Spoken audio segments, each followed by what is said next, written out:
Welcome this evening. I'm sitting by the fire on a full moon at midnight. Cows are mooing. Sounds horrible. Almost like a distressed, shrill kind of moo. Anyway, today we're gonna look at this collection of photos. I thank you for being here. I love you all. God bless and welcome.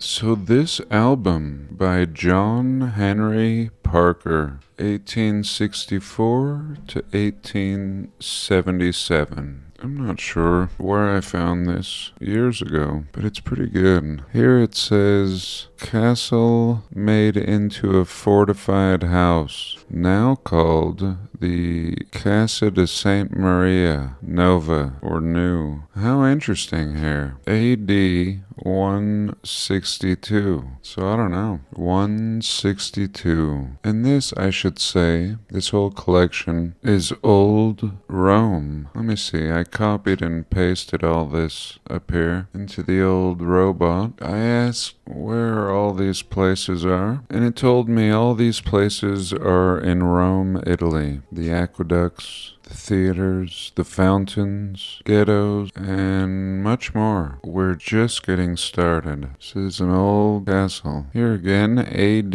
162. So what are they trying to say here? I mean, if it's old Rome, that's the date that history would tell us this was built in. Here the robot tells us Rome was about 700 BC. BC. So how interesting. These ruins, we are told, have survived in this condition for over 2,000 years. This is 2,000 years of ruin. Of course, in this community, for years, we've discussed the idea that there may have been 1,000 years added to our timeline. The biggest case for this is over and over and over, we see dates on buildings, either missing a 1 or the 1 being a J or an I, and history brushing this aside and telling us that it's a 1, or telling us that the building date is 1800, even though the number might just say 800. And here we're seeing AD 170,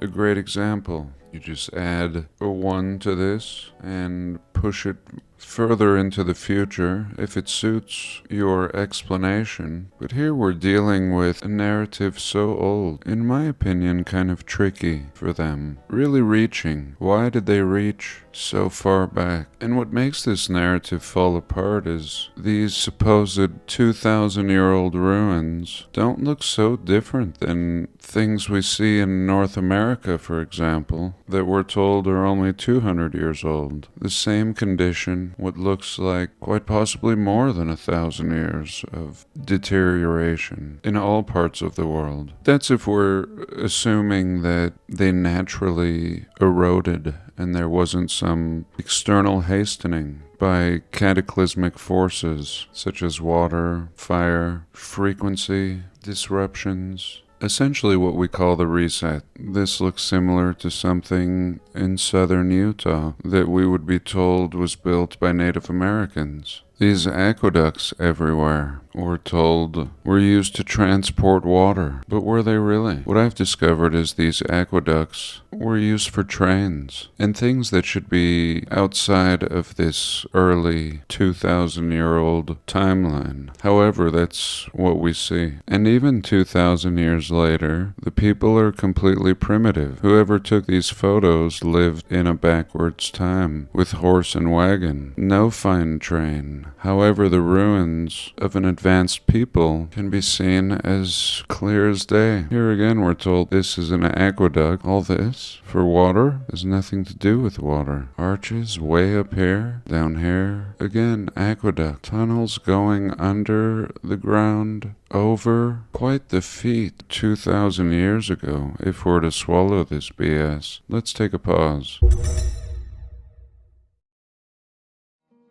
midnight aqueducts. And how interesting. 2 found at the foot of some mountain near the railway station with inscriptions on them. So they don't even know, even in this time period, even today, unearthing a whole world below our feet. Here, amphitheater. What happened to the amphitheater? I mean, it looks burnt. It looks like all the arches have been filled in. Why fill in these arches? Look at this giant chunk of stone here. Concrete, looking like stone now. An amphitheater for savages in sandals, watching men fight lions? No, just a stupid story attached to this once glorious structure. Superior, giant bricks. I was inspired by my last video to make this one. I enjoyed looking at the detail. I once told you I had a teacher that would give us assignments on critiquing buildings. I loved the critique. Maybe today they call that a review. And look at this thing. Someone has boarded it up with wood, and this is, we are told, the Circus Maximus. There we go. AD 100. Circus Maximus, of course. And really, that's what this history is. The history is a circus. And reality is actually more straightforward than we think. Okay, I actually got kicked off the internet, strangely, and I thought we would look at something else. Here's an old menu. Boston, 1851. A lot of weird symbology in this writing. Probably see it. But anyway, 1851 Boston, in this mind blower of a building, trotting around on horses. I think we even see a cannon here. But here's a menu. Looks all burnt, like it survived something. And I made a video some years back on old menus like this from the 1800s to get a feel for early America. I mean, what is early America? Ask yourself, what would you imagine people eating in 1851? I imagine them eating like Thanksgiving every day. I mean, 1851 were certainly early America. Certainly this hotel is a little mutt in 1851. That's for starters. See a happy galloping dog here. And let's go in and get a bite and see what they have to offer. First of all, we have a bunch of wine. Wine Central. $3, $4, $5, $6, $7. The most expensive bottle is $12. Bottled in 1800. Very interesting. From the Francis Armory. Very, very interesting. So again, America was founded in 1776. I mean, it becomes America. And then we have this Francis Armory bottling enough wine in 1800 that it can be sold 50 years later on this Boston menu for $12. 3 or 4 times as much as any of the other wines. We have some Brazil, so we're importing from Brazil. Old East India. So I mean, think about the shipping. And shipping is a big deal when you have a restaurant. Unless you have some farm restaurant, what I would imagine to be all American. Farm to table.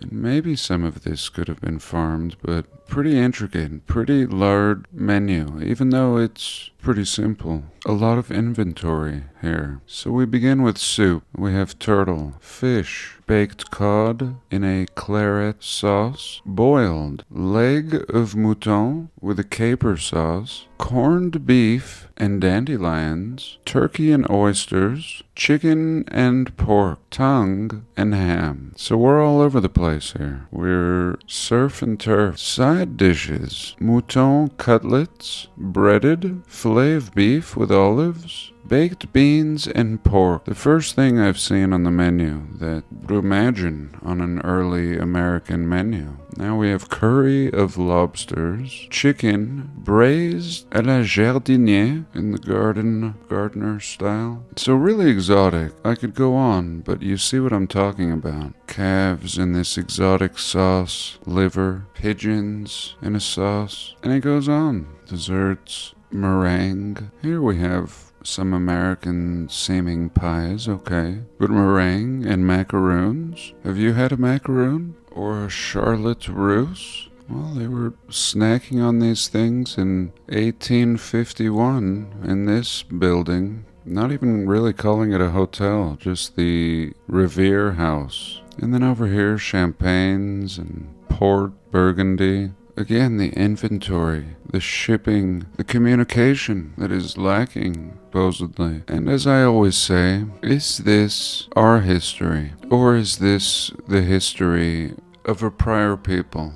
And we would claim this history as our own, recreate, imitate to the best of our ability. Some things would survive, some customs, some would not. Super fascinating. Let me know your thoughts and pause. So here we are, back in New York City. New York City's a good one. It's not like it's just a little town with a castle or a courthouse. It's every square inch built up. How many stories here? 20? Big stories too. Big doors, big windows, tall ceilings. If you've ever lived in an old house. Here we are in 1909. The fire insurance company, New York City. These streets, I don't know what these people would really be capable of building. This garbage can made of wood, I'll give them that. This wooden horse wagon, I'll give them this. Totally doable. But all this, a full city? Really, parts of it looking exactly the same today? These people? Look at the streets. Totally looks abandoned. No building going on, just cleaning. All they need to do is clean. Fifth Avenue, 1900. Sidewalks, beautiful, beautiful monument. Triumphal arch, super excessive. All these extra parts, and the buildings match the art. Now they're selling furs out of this one on the 3rd floor. A bank over here, of course. And these people, is this a joke? These hats, this clothing matches the awnings on the buildings, which doesn't match the architecture at all. Like some children turned loose in an abandoned city. Brick streets, an electric trolley right next to a horse-drawn wagon. Old looking city. Immense. Overkill in every way. Free energy light. What year? 1902. Here's an 1897er. Grant's Tomb. We've discussed Grant's Tomb before. Why? Again, look at the people. And look at the tomb. Why the tomb? Why bury a man in a 3-story building that looks like a cake? What would these people say? Today I think it's in a cemetery proper. I could be wrong, but what a strange place to drop Grant's Tomb. Really, we can see an abandoned train line here. The rails have been pulled out, and this may have been some kind of hub. Now we're told it's a presidential burial building. What a weird thing. Who's buried in tombs today? Would you like to be buried in a tomb? Who would take you seriously once you're dead? I would like to be buried in a tomb. I bet you'd like some coffee in that cup too. Here we can see some 1896 shanties. Now this is 1800s. Crooked little smokestack. This makes sense. This suits the time period. No power, no heavy equipment, no cranes. Why this? Here we can see a crew of construction people. Again, the buildings are already done. They're hard at work on what looks like a very aged building. Boards on windows. Look at this thing. Come on. Cathedral next to it. Super hotel here. And does this match the people? Would these people ever build like this in this time period? Let's take a pause. So what are we doing here? Week after week. We're trying to make a point. I think we've already made it. But maybe just perfecting it. And of course, that's not possible. I mean, there's no such thing as perfection. Here we can see San Francisco in 1855, completely built out. Mud streets, but completely built out. If you don't know why that's weird, it's because San Francisco was founded in 1849. 1849, and here in 1855, everything is built out. We discuss over and over building buildings, big ones, in 1 or 2 years, which is often what we discover when researching our history. But a city in 5 years, a whole city, streets, again, there's no power, even though we see power poles before power, tech. How is this possible? That's all. And why did nobody ever question this?